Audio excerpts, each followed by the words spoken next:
എല്ലാ വർഷവും കർക്കിടകത്തിന് ഔഷധക്കഞ്ഞി അത് നിർബന്ധ.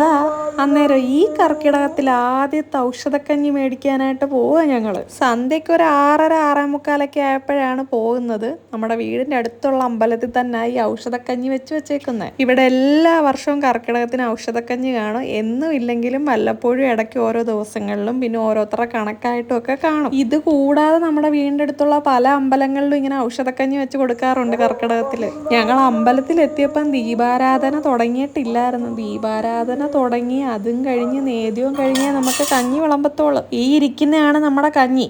ചോറ്റുപാത്രം അവിടെ വെച്ചിട്ട് ദീപാരാധന കഴിയുന്നത് വരെ വെയിറ്റ് ചെയ്ത്. ഇപ്പൊ സൂപ്പർ മാർക്കറ്റിലൊക്കെ റെഡിമെയ്ഡായിട്ട് ഈ കഞ്ഞിക്കൂട്ടൊക്കെ അവൈലബിളാണ്, കർക്കിടകത്തിൽ ഔഷധക്കഞ്ഞി എന്നൊക്കെ പറഞ്ഞിട്ട്. പക്ഷെ അതിനൊന്നും നമ്മുടെ നാടൻ പച്ചമരുന്നുകളൊന്നും വരാൻ സാധ്യതയില്ല. അതുകൊണ്ട് തന്നെ ഇങ്ങനെ കർക്കിടകത്തിൽ ഔഷധക്കഞ്ഞി ഉണ്ടാക്കി അമ്പലങ്ങളിൽ കൊടുക്കുമ്പോൾ അതാരും മിസ് ചെയ്യത്തില്ല. എത്ര ഇരുട്ടിയാലും എല്ലാവരും വന്ന് മേടിച്ചോണ്ട് പോകും. അങ്ങനെ എന്തുവായാലും ദീപാരാധനയും കഴിഞ്ഞ് നേദ്യവും കഴിഞ്ഞപ്പോഴത്തേക്ക് കഞ്ഞി വിളമ്പി തുടങ്ങി. ഞങ്ങളുടെ പങ്കും കിട്ടി.